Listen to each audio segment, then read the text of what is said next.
अब कुछ लोगों पे दहेज केस चलेगा ही नहीं, यानी पत्नी चाह के भी कुछ लोगों के ऊपर दहेज का केस नहीं करवा सकेगी। ऐसा एक कोर्ट का जजमेंट आया है जिसके अंदर बताया कि किन किन लोगों के ऊपर दहेज का केस बन सकता है और किन किन लोगों का नाम दहेज केस में लिखवा ही नहीं सकते हैं। तो सारी बातें करते हैं क्लियर। अभी का जजमेंट है 2024 का। तो इसके अंदर साफ स्पष्ट बात बता दी कि अगर कोई इंसान जो कि पति का दोस्त है, अगर वो पति का दोस्त है तो पत्नी उन दोस्तों के ऊपर मुकदमा दर्ज नहीं करवा सकती है जी।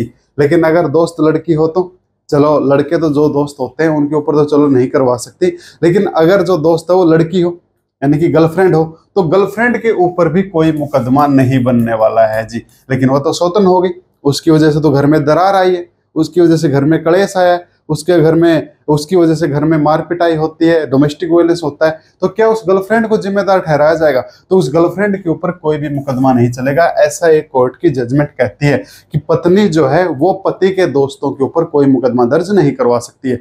लेकिन ये जो दोस्त है उनका नाम लिखवा दिया, गर्लफ्रेंड का भी नाम लिखवा दिया, और अगर इनका नाम कोर्ट ने काट दिया तो ये लोग क्या कर सकते हैं? ये लोग पत्नी के ऊपर मानहानि का केस कर सकते हैं। तो ये उनके ऊपर डेफामेशन कर सकेंगे और एक अच्छी खासी अमाउंट के लिए यानी कि कंपनसेशन भी उससे ले सकेंगे पत्नी से। तो ये पत्नी के लिए ये चीज गलत हो सकती है, पत्नी के ऊपर उल्टा वार पड़ सकता है अगर उसने अपने पति के दोस्तों का नाम दहेज केस में लिखवा दिया है तो ये चीज इस जजमेंट के अंदर बताई गई है।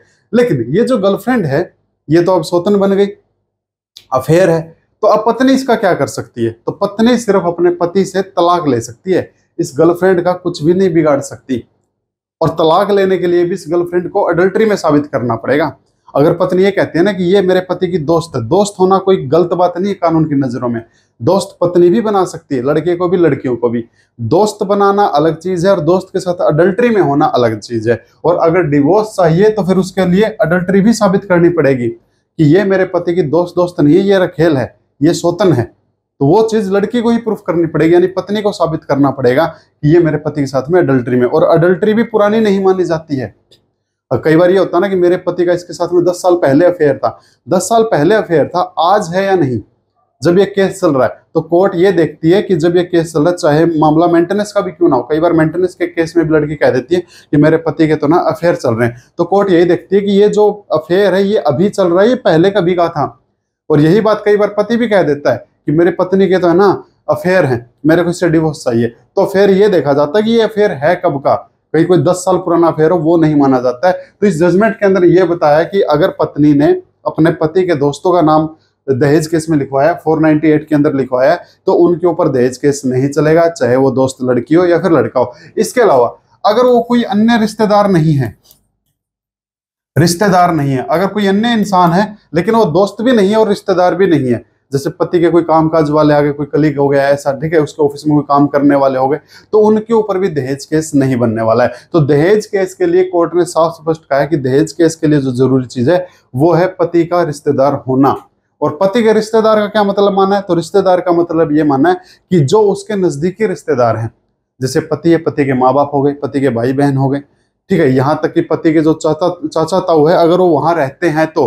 क्योंकि एक जजमेंट आया था कुछ दिन पहले सुप्रीम कोर्ट का, achieve versus state of Haryana, उसके अंदर स्पेशली कहा था कि अगर कोई रिश्तेदार जहां पे पत्नी रहती है वहां से बहुत दूर रहता है, जैसे पति की बहन है, उसकी शादी कहीं 800 किलोमीटर दूर हो चुकी है, वो वहां पे आती जाती नहीं है, या फिर उसका कोई भाई है दूसरे देश में रहता है, तो achieve versus state of Haryana supreme court की जजमेंट आई थी अभी 2024 की, उसके अंदर स्पष्ट कहा था कि अगर कोई रिश्तेदार दूर रहता है ना तो उसके ऊपर भी मुकदमा ना बनाया जाए, कोर्ट को उसका नाम काट देना चाहिए। तो अगर कोई ऐसा रिश्तेदार है जो दूर का रिश्तेदार है, या फिर वो रिश्तेदार तो नजदीक है लेकिन रहता दूर है, तो उसके ऊपर भी मुकदमा नहीं बनाना चाहिए। यानी कि जैसे मौसा मौसी हो गए, बुआ फूफा हो गए, ये थोड़े दूर के रिश्तेदार हो जाते हैं। या फिर जैसे कोई बहन भाई हो गया, ये रिश्तेदार तो नजदीक है लेकिन रहते विदेश में, दूर रहते हैं, तो फिर उनके ऊपर मुकदमा नहीं बनाना चाहिए। ऐसा उसके लिए अगर आपके साथ ऐसा हुआ है तो आप उसके लिए achieve versus state of Haryana supreme court के जजमेंट का यूज कर लेना, आपके ऐसे दूर वाले रिश्तेदारों के नाम कट जाएंगे। और ऐसे दहेज का केस अगर दोस्तों पे लगाया गया तो दोस्तों का नाम कटवाने के लिए इस जजमेंट का यूज कर लेना, आपके दोस्तों का नाम कट जाएगा। तो इस जजमेंट के अंदर साफ स्पष्ट बात बता दी है कोर्ट ने कि लड़की जो है, पत्नी जो है, वो अपने पति के दोस्तों के ऊपर या ऐसे व्यक्ति के ऊपर जो उसका रिश्तेदार नहीं है उसके ऊपर दहेज का केस नहीं लगवा सकती है। लेकिन इस जजमेंट के अंदर यानी कि इस केस के अंदर क्या किया था, इस केस के अंदर पत्नी ने जो पत्नी की जो गर्लफ्रेंड थी, सॉरी पति की जो गर्लफ्रेंड थी, उसके ऊपर मुकदमा बनाया था। मैं आपको ये चीज दिखा भी देता हूँ शो करके। देखो, पति की जो दोस्त थी यानी कि जो गर्लफ्रेंड थी, उसके ऊपर मुकदमा बना था। और उस मुकदमे के अंदर क्या किया था, थोड़ा और आ जाओ भाई इधर, देखो उसको पार्टी बनाया था। तो उस लड़की ने क्या किया, उस लड़की ने 482 के तहत में, सीआरपीसी के तहत में क्वेश्चन करने के लिए मामला लगा दिया था। भारतीय आईपीसी की धारा 498 के तहत दंडनीय अपराध के लिए अपराध संख्या फलाना फलाना, इसके तहत में भारती ने अपने पति नितेश के खिलाफ शिकायत दर्ज कराई थी कि उसके पति का अवेदिका के साथ, अवेदिका मतलब जिसने अपना नाम कटवाने के लिए 482 में गई है, अवैध संबंध होने के कारण वह उसे प्रताड़ित करता है। भाई उसके साथ में चक्कर है, मारा पिटाई आके घर में करता है, घर में आके क्लेश करता है, पर रीजन जो है वो लड़की है। तो फिर उस लड़की ने क्या किया, उस लड़की ने 482 के तहत अपना नाम कटवाने के लिए नीलेश के साथ हुआ उक्त विवाह। भाई उसका इस तारीख को क्या है, अपने पति के साथ में शादी हुई थी। विवाह बंधन में से उनकी एक बेटी भी है। स्टार्टिंग तौर पर पति के खिलाफ एफआईआर रिपोर्ट दर्ज की गई है। जांच के दौरान बयान दर्ज किए जाते हैं। पति द्वारा प्रताड़ना का कारण अवेदिका के साथ प्रेम प्रसंग बताया गया है। अतः आवेदिका का नाम जोड़कर आवेदिका के विरुद्ध अभियोग पत्र दाखिल किया गया।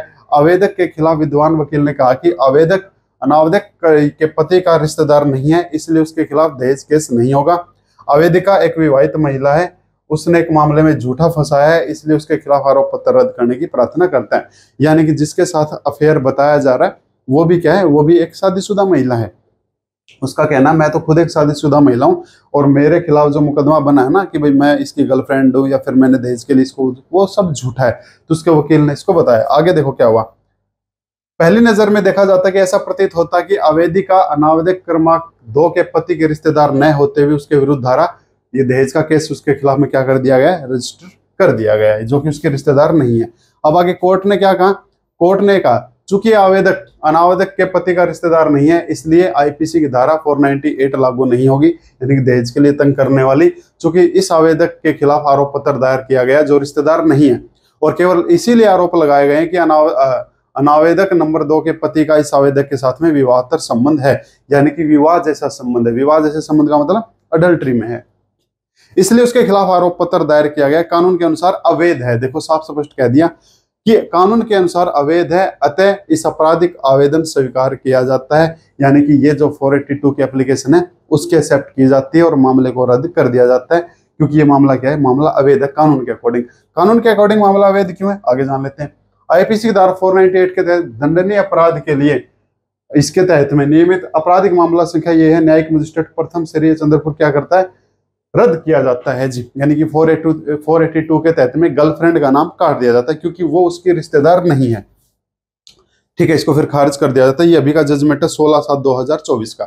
तो जो चीज मैंने आपको बताई थी कि अब अगर किसी को दहेज केस में फंसाने की कोशिश है तो फर्स्ट ऑफ ऑल उसका वो रिश्तेदार होना चाहिए।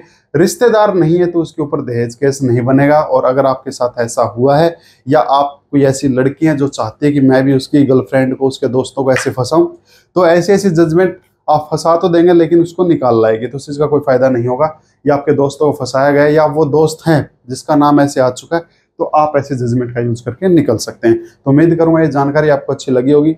अच्छी लगी तो इसको लाइक कर लें, शेयर कर लें, सब्सक्राइब कर लें। नहीं अच्छी लगी इसको डिसलाइक कर लें। ठीक है, किसी और टॉपिक के ऊपर अगर आपको जानकारी चाहिए तो कमेंट बॉक्स खुला है। और ये जजमेंट अगर आपको चाहिए तो डिस्क्रिप्शन में आपको करेंटिव ऐप का लिंक मिल जाएगा, वहां से आप इसको डाउनलोड कर लेना। और आईफोन वालों के लिए भी है और एंड्रॉयड वालों के लिए भी है। और जैसे आप इसको इंस्टॉल करेंगे ना, आपको इधर 3 लाइन दिखाई देगी आपको कॉर्नर पे, इधर वाले पे। जैसे क्लिक करोगे फ्री मटेरियल दिखाई देगा, फ्री मटेरियल पे क्लिक करते आपको जजमेंट दिखाई देगी। वहां पे आ जाएगा कि पति के गर्लफ्रेंड पे, दोस्तों पे दर्ज नहीं होगा जी मुकदमा दहेज केस का। ठीक है, वहां से आप इसको फ्री डाउनलोड करके आराम से पढ़ लेना और अपने केस में इसको इस्तेमाल कर लेना। ठीक है जी, तो फिर मिलते हैं किसी कंटेंट के साथ में, उस कंटेंट के साथ में जो आप चाहो और आप क्या चाहते हो। कमेंट बॉक्स खुला है। Thank you.